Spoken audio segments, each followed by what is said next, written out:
Ora Central Luzon. Ini ing PTV, Balitang Kapampangan. Memeyang ulat ing Department of Public Works and Highways keng pamagkumpletura keng road enhancement projects keng Pampanga ang makiulagang bigit 280 million pesos.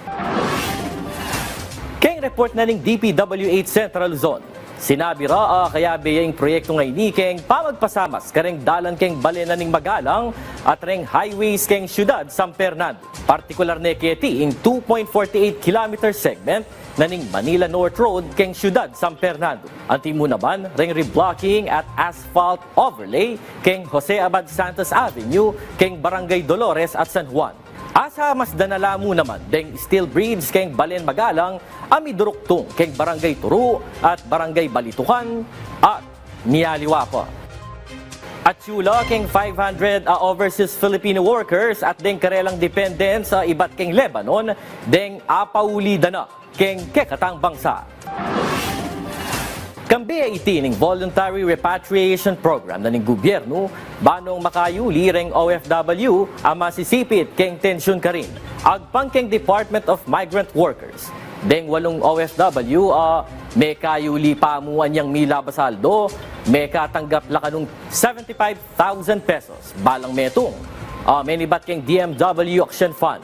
Ang po pang 75,000 pesos. Ang menibat naman keng OWA. May katanggap lamo namang livelihood assistance sa makiulagang 20,000 pesos. Ibat keng DSWD. Ang po pang skills training vouchers. Ang menibat naman keng TextDA. Magnasaya yung DMW. Dakala pang OFW, returnees, ibat keng Lebanon. Pauli na ning mas basic na nga aksyon na ning gobyerno. Bang masiguro lang ligtas la reng Pilipino ka rin. Pasik na nga dalareng Micro, Small and Medium Enterprises o MSME keng probinsya na ning Aurora.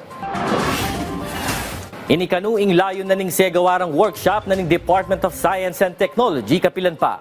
Nung no ka rin, tinagun lareng bigit 30 representanti amenibat kareng biyayaliwang LGUs, NGA, sampo pang MSME. Bakilayon niya mo naman kanuing may sabing workshop, may pasik na nga niya ing resiliency at innovative capacity daring mga lati a negosyo. Bang makiyagnan nala kareng sablang negosyo keng mabilog ayato.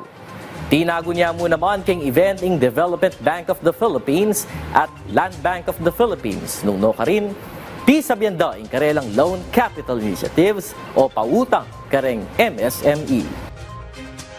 O rin po, reng balita keng amanong si Swan, ngening kayo rasan. Para keng aliwa pang updates, i-follow yu kaya po keng kaming social media platforms. Yako po yung kaya kong talasuyo, Arlo Kiermotas, para keng Pambansang TV, naning Bayang Pilipinas. Dakal pong salamat. Maya po oras, Labwat, Kapampangan.